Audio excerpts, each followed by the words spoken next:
Hi friend welcome my YouTube channel Mamun short video रे मो दीप्ति आपण मानकु स्वागत जणाउछि फ्रेंड्स। चलंतु देखि नबा आजिर रेसिपी।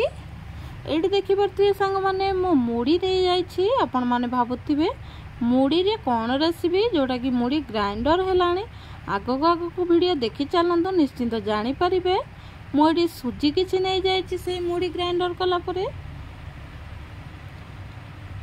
कप रे 2 कप सुजी मुठी नहीं सुजी आ मुड़ी को मिक्स कर ग्राइंडर करना परे ताको गोटे जगह को गोटे प्लेट को काढ़ी दबा।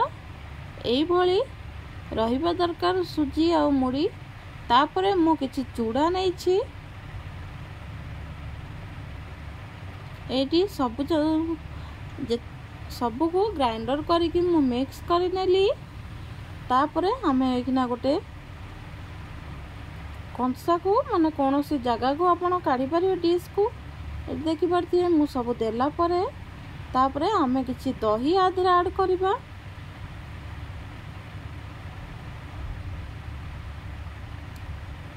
आपण गतिर यदि फ्रेश दही अछि नै परिबे नहले दही न नेले भी चलिबो। दही नेले ता स्वादटा और ता टेस्टटा बहुत बढ़िया आसीताए। जेहेतु मो गतिर मार्केट रो फ्रेश दही थिला मो से 2 चम्मच पाखापाखि दही नहीं। एटी किछि 22 सोडा माने खाइबा सोडा नहीं।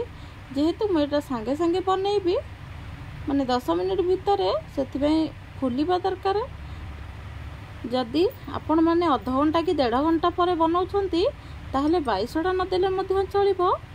देखि परती पानी देकी आबे आमे बे ताको हाथ रे एमती भलो भाबरे गोळेई दबा। जेहेतु चूड़ा है पड़ी से टिके बहलिया है जीव। एटी देखि परथिबे एई भली किछि सेंती गोले की पूरा बैटर कोउटी भी माने ता दरे खंड खंड भी नाही पूरा प्लेन अछि।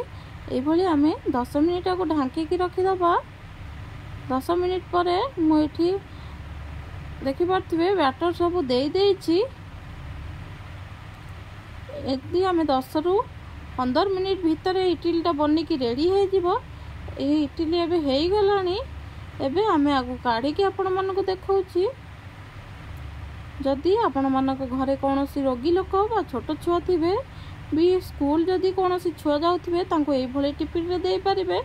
से माने जदि चूड़ा मुड़ी खाइबा को राजी नहांदी ताले निश्चिंत एटा को खाइबे बहुत बढ़िया टेस्ट रहिबार।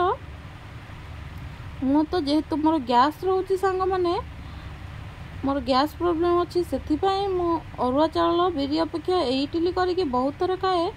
आ बहुत बढ़िया मत लगे। तरकारी घुगुनी सहित खाई पारिबे नले चटनी सहित भी खाई पारिबे बहुत टेस्टी लागिबो।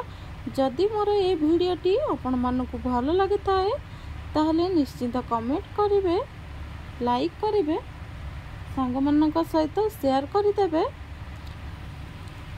रहुछि नमस्कार, जय जगन्नाथ।